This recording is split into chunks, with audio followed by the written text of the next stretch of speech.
started on the neck area and just worked our way up.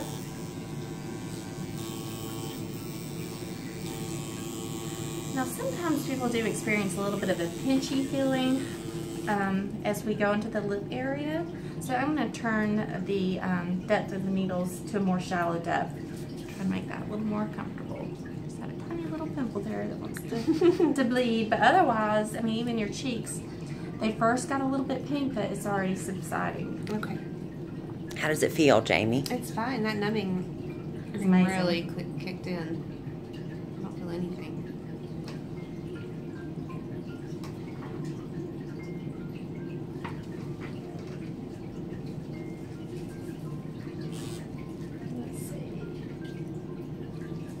The 1 depth, 1 millimeter depth.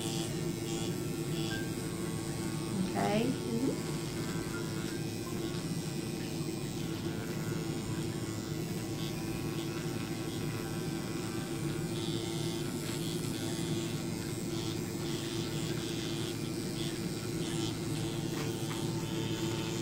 Here, our many women as they age, they get what we call smoker's lines. Even if they've never smoked a day in their life, we tend to get these little vertical lines going down towards our lips. And so this is a great treatment to help build up that collagen in that area and smooth those lines out. And there's also another factor of it, the element of muscle contraction. So as those muscles contract, you can still see those lines created. So sometimes we'll use a little bit of Botox there just to relax those muscles, and sometimes even with more advanced cases we'll do a little thread of filler at the lip line just to provide some more support.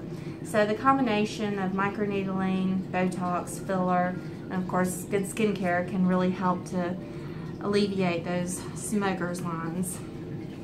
Okay, so we had left the numbing agent on the nose area and up through the forehead while we were working on the other part of the face. So I'm just going to take that off now.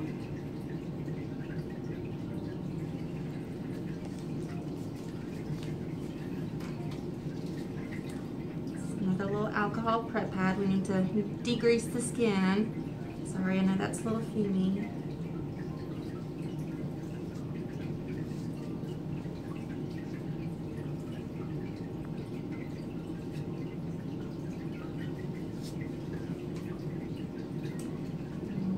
Growth factor. Now Jamie will take this remaining amount of growth factor home with her. So once she gets home, she'll cleanse her skin gently because I will put a sunblock on her before she leaves. So she'll want to remove that sunblock once she gets home. And each hour she'll apply this growth factor. She'll also have some remaining hyaluronic acid that she'll go home with too, which will help supplement any moisture. So she'll do that each hour until it's used up, usually by bedtime. And at that point she can put a moisturizer on, because the skin will feel a little bit dry.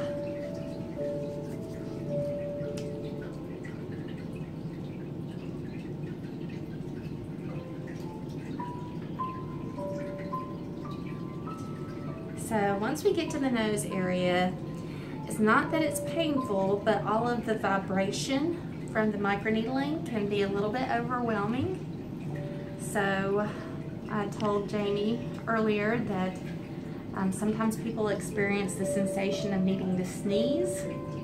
And if she needed to sneeze, just alert me with some type of body language and I will back off. I am going to, since this is her first treatment, I am going to decrease the depth of the needling. We're going to start on the side of the nose.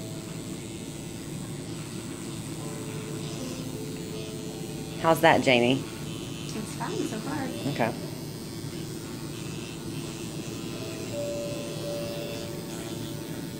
You're a tough cookie. She is. Looks like it, I mean, like you said, it looks like it doesn't even bother you.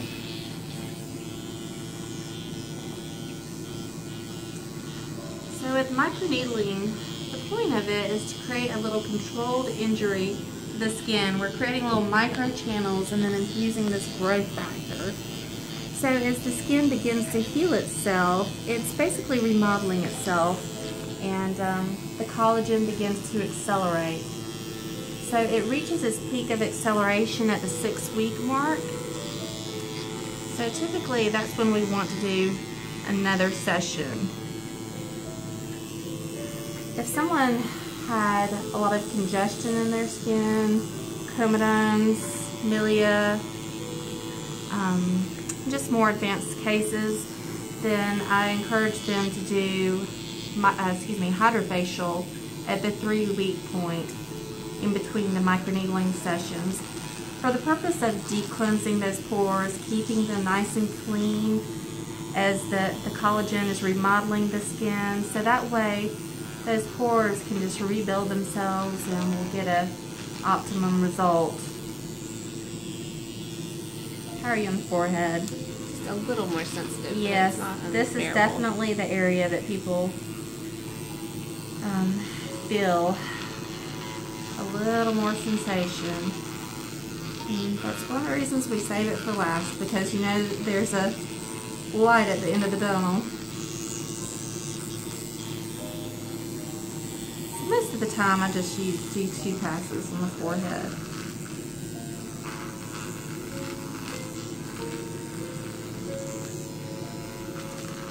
So right now I just have the needles set at a depth of 0.5 millimeter. I was up to a 1.5 on her cheeks, so you can just see the difference that it makes when we go over skin that's taut against the bone versus a more softer area. Jamie, if you could describe what it feels like, what does it feel like on the forehead? Like sandpaper. Okay. It's kind of hard to explain. That's a good description.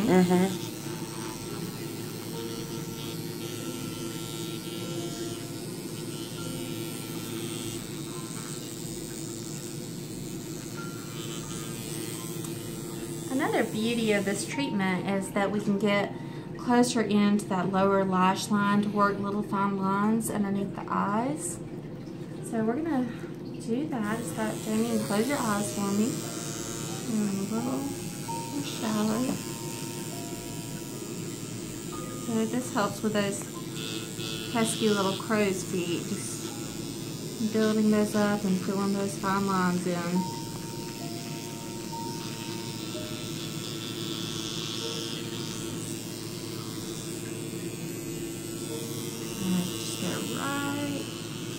Over the brow bone. Okay. Gonna need a little more serum over here just to provide some slip. This allows for the microneedling pen to glide over the skin easier and make it more comfortable for Jamie.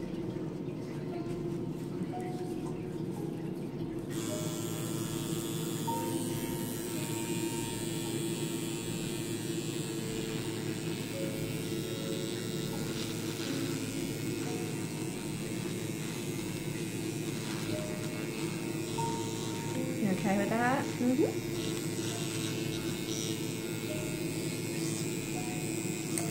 Okay. Well, is there any other area of concern that you want me to focus on and go back and hit one more time? I don't see any area of concern either. If someone had acne scarring that we were really trying to revise, we would probably go back and hit that area again at this point. You know, the only place that she's a little, you know, where we see some erythema is down here on the neck area. That's the only place that she really seemed to experience some little bit of discomfort. It was more of a stingy sensation. Yeah. I think that's how you described it. And but otherwise, you're not pink at all. So Okay, good. you look great. All right. Okay, so we're done with that. We're just gonna get her cleaned up. We'll apply one more application of growth factor and a physical sunblock, and she will be on her way. All right. Okay. All right.